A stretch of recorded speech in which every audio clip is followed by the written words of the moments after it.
Right, shall we try some gourmand fragrances? Another kind of gourmand. Aha, very funny. Sense of humor, amazing. More like this, indeed.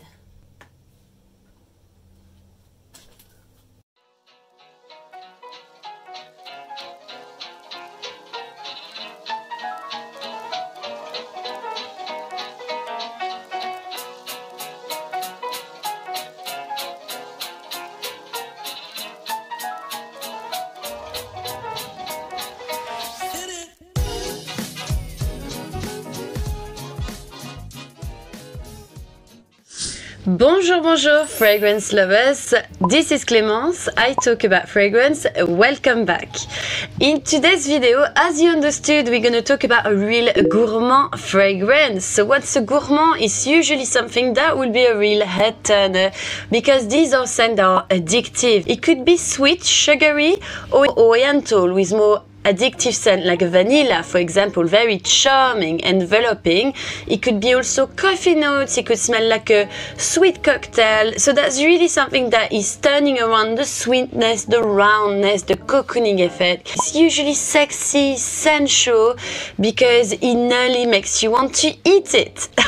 So let me guide you through 7 scents that I really enjoy as a gourmand. Usually gourmand is not my favorite category of fragrance. As my taste, I prefer woody fragrance, I prefer oriental fragrance. I'm not really a sweet person, but these are the scents that I usually, if I want that sweet addictive scent. You've got feminine, you've got masculine, so that's for everyone. Is Tonka Imperial by Guerlain, and usually if we're talking about gourmand from Guerlain, we'll probably talk about the vanilla one, but I personally prefer the Tonka Imperial because as not a very lover of gourmand fragrance, I like it to be nicely contrasted. So it's not just purely sweet gourmand I'm showing you here. There's Tonka, and Tonka smell vanilla-like, so it's not like this heavy cloying vanilla that you have here. It's really this newly roasted vanilla-like scent that you have. It's a bit of almond, so slightly nutty, so there's this nut kind of effect in there, but it smells nearly milky. It's round, it's creamy with the almond. It's got also something that I really enjoy usually in my oriental fragrance, the amber. Amber really gives like something quite round and sensual, and also a bit mysterious because it's amber smell. It's one of the most, I would say, ancient ingredients, so it gives really that religious smell to me. It doesn't smell religious, okay, but this is the vibe that you have in Tonka Imperial. It's slightly more mysterious, but delicious. You have to know where is Tonka Imperial that you've got slightly a medicinal opening. It is fine after it dries down to something more rounder and almondy, probably because of the rosemary that gives a slightly minty, aromatic approach at the start. This one of my favorite gourmand fragrance is Black Phantom by Kilian. If you didn't see my review on by Kilian, I would advise you to have a little look. I will put that in the description for you. But I love Kilian fragrance, and he has something with provocative, sexy, head turner fragrance, and usually they're very delicious. He likes to play with honey, usually creamy tuberose, or very addictive like coffee or boozy fragrance. Well, Black Phantom is all of that at once. Sweet, it's warm, but it's also spicy and it's licorice. I can personally really smell that dark black chocolate. Dark, it's not for someone that is shy, I would say. It's got a lot of character, a lot of darkness, and it's playing with something a bit excessive to me. Milky, and for me when I smell it, the first thing that comes in my mind is a Bailey cocktail. I don't know if you had that Bailey cocktail, but it's usually quite heavy, chocolatey, milky cocktail, Steve, you know, at the end of your dinner, and I really enjoy it because it gives that dessert, sweet kind of taste after, and I do really, for me it's like a little treat, a good Bailey, and this is really what it makes me think of. It's like you sitting in a cocktail bar syruping your little Bailey. I would see someone quite provocative with this scent. It's got something a bit more masculine to me, even though I really like it on me, but you have to know that there's something like that is projecting something quite gentleman as well. is a floral to me, delicate gourmand, mainly because of the vanilla that is inside, and it's one of my favorite Maison Francis Cœur de Jean, and it's gentle fluidity in gold. If you follow my channel, you know how much I love this scent. I love the fact that it's a perfect ambery scent with a touch of vanilla. Well, there's a lot of vanilla to be honest, but it's not a cloying vanilla. It's all shining like a diamond, really. It's very luminous, smells so luxurious, but not a screaming luxurious, you know. It's not right in your face. It's more like a delicate luminous vanilla that is in there with some amber. It's more like a tender and more romantic gourmand fragrance to me. You really have that gourmand touch, but it's not like fully sugary. It's tender, it's delicate, it's soft, and it's silky like a silk dress in the evening. I love it to wear on the daytime because it's quite luminous. For me, it's unisex. I don't know from what it comes, but when I smell it, I can smell a bit of flower, even though apparently there's none, but I can personally smell it. Feminine appealing. I've seen a lot of men wearing it, and it actually turns a bit more woodier because you have woody note on them, so it's quite nice. One, if you want a cup of coffee with me, you full on and cozy, why not getting Café Tuberosa from Atelier Cologne?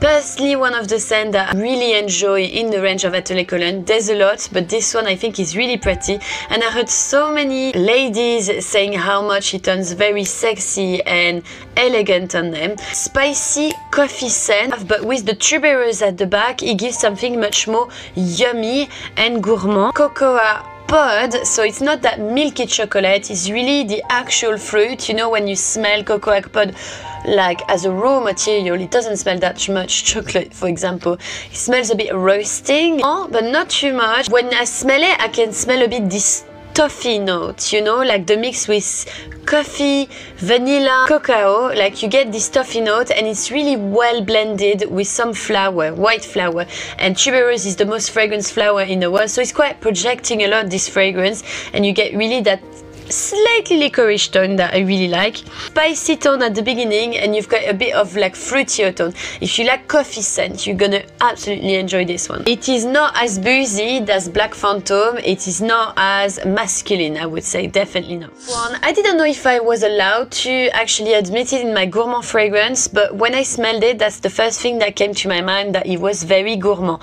It's Black Orchid from Tom Ford, but the Pure Parfum, the new one that is launched. So I usually like Black Orchid myself, but I prefer now the Parfum. It's got something a bit more earthy at the start, and that's because you've got truffle. And I don't know for you, but every time I smell truffle, I really want to eat. I'm hungry. My favorite thing with truffle, like what was the last one I ate with truffle?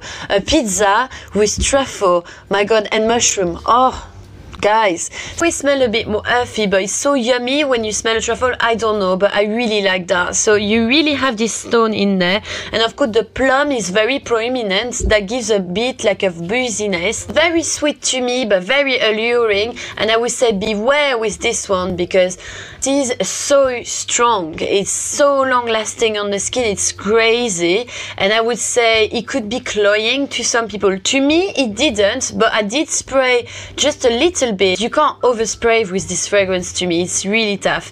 If you're interested in a comparison, a detailed comparison with Black Orchid Classic and Black Orchid Parfum, I can definitely do that for you. Tell me in the comments. I really love this for cold weather, and it's got a very gourmand tone. So much gourmand at the start that I saw it was Alien from Thierry Mugler, so I could really sense this kind of similarity between the two, but at the end this one dried down, a bit more rich and a bit more dramatic to me, more chocolatey than the Black. Six for me is an elegant, again, gourmand fragrance that I would say if you started your journey in the gourmand, you would really enjoy. The idea of a gourmand for French people, I would say. It's Orchidée Vanille by Van Cleef & Arpels, the private collection from Van Cleef that I really enjoy. There are a few scents I want to talk about, but I'll keep that for another video. I think it's one of the best of the range in my opinion. I love the fact that the vanilla is quite translucent. It's not a cloying or very heavy vanilla, so it's still quite yummy, you know, like a hairy, not hairy, hairy, hairy. I cannot do this. Anyway, so you understood, like a light vanilla. A delicate sponge cake because it's not a heavy one, but it's like a refined pastry to me. Elegant, it's gourmand at the start, but it smells like a natural vanilla, and natural vanilla doesn't smell sweet at all, and this is what I like. When you really smell a quality in ingredient, you can really see that the vanilla is not sweet. If your vanilla is too sweet, I can tell you it's not real vanilla. At the end, with this fragrance, compared to all the other one that we've seen, dries very dry. Actually, it's not something that is round, it's more something dry, so you won't get something very enveloping at the end, which I like. It's a nice gourmand for daytime, and usually it's more easy to wear, you know, a rich gourmand during evening. It's more sexy. This one for me is really refined, it's classic, and it will be timeless in my sense. And the last one is for me something a bit different. Okay, have you ever wanted to smell like a tiramisu? You what? Well, I did. So let me tell you which scent you need to get to smell like a tiramisu. This is Ylang Ylang Espresso. This is by Floral Street. I would say compared to the other one, the only thing that I could say against that scent, it doesn't smell as luxurious as the other one for me, but on the skin it really developed really nicely. And what I like with this one is tiramisu. It's sweet, it's a cake, it's yummy. You want to eat a nice dessert when you smell that. It's a bit like an espresso martini, a bit sweeter, one you get after your dinner. It's quite fluffy scent because you've got whipped cream, so it's got really that sugary tone, and that's why it's like a very sugary dessert to me. What is also nice is you've got quite a lot of flowers, so it makes the scent a bit more delicate, especially the scent of Ylang Ylang, and obviously it's in the title, but Ylang Ylang is a very solar scent. The flowers, there is the more yellow tone. It makes you think of summer Ylang Ylang. It makes you think of a yellow color, and that's really what you can smell. Something luminous, solar and warm. The scent-like and the flowery effect mixed together. It's the time. I saw on me was a bit more peppery. If you love as much as I do a good espresso martini, you're gonna really love this one. It's a very nice gourmand. Done for today. Tell me what is your favorite gourmand. Obviously, there's a lot of gourmand I didn't talk about that I love, but I wanted to talk about things that I enjoy at the moment the most. My chippies from Ariana Grande that I wanted to talk about. There were Fèves Délicieuses from Dior that I love. Remember Me from Jovoy that is absolutely beautiful as a light gourmand tea time. Something, you know, that you can enjoy in gourmand nowadays because it's really a trend. I would suggest you to subscribe to my channel if you want to see a bit more and if you want to support me in my little YouTube journey. And also, if you do want to support the channel, you do have my Utip account in the description box where you can leave me a little contribution. It's always really appreciated. I will see you very soon. Bye now!